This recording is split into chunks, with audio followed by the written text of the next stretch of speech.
ये जो वीडियो आप देख रहे हो, ये सिर्फ ट्रैक्टर ट्रॉलियों की लंबी लाइनें नहीं हैं।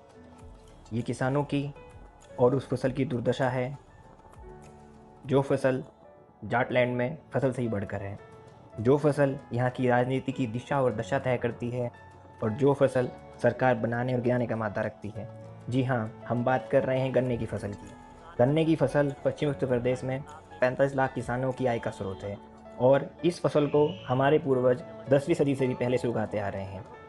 वीडियो में जो ट्रैक्टर आप देख रहे हैं, उनमें से कुछ ट्रैक्टर तो 36 घंटे से ज़्यादा से लाइन में खड़े हुए हैं और जहाँ कुछ लोग मई की गर्मी में एटीएम की लाइन में लगना पसंद नहीं करते, यहाँ पर 100 बीघे का किसान भी बिना किसी व्यवस्था के भूखा प्यासा रात को अपने ट्रैक्टर पे अपने गन्नों के ऊपर सोने को मजबूर है। लेकिन फिर भी किसानों के अंदर कोई अफसोस या कोई रोष नहीं है, क्योंकि अभी भी किसानों की मई के महीने में भी 20% से ज़्यादा फसल खेत में खड़ी है और किसान सिर्फ यही चाहता है कि जो फसल इतनी मेहनत से उसने उगाई है वो किसी तरह मील में चली जाए और मील में तुल जाए। इतने धैर्य के पीछे किसान की मजबूरी भी है और उस मजबूरी की वजह है किसान का मोह।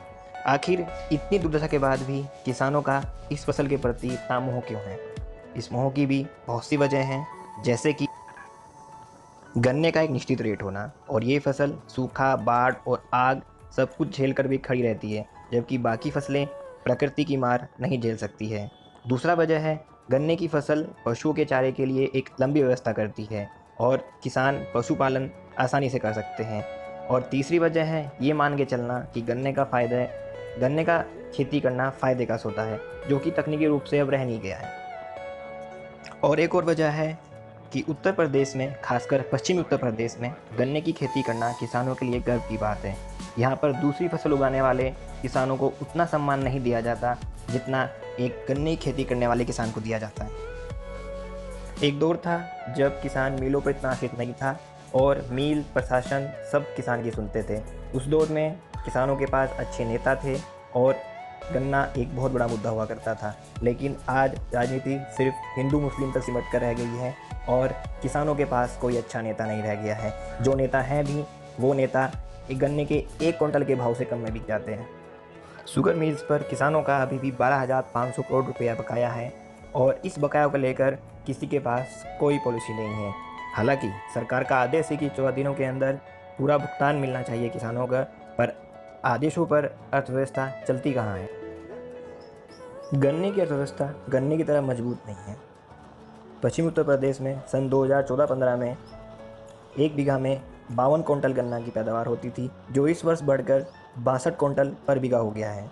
और भारत में चीनी की अनुमानित खपत 270 लाख टन है, जबकि इस साल चीनी का उत्पादन 350 लाख टन अनुमानित है।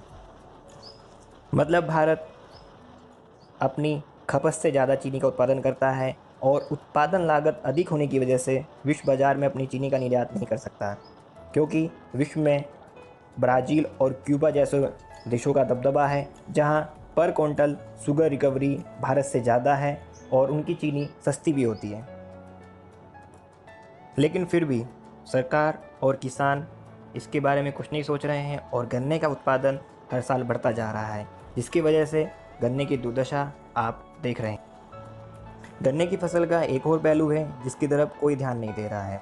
भारत में खेती में काम आने वाले पानी का 60% हिस्सा सिर्फ 2 फसलों में उपयोग किया जाता है, जो है मुंजी और गन्ना।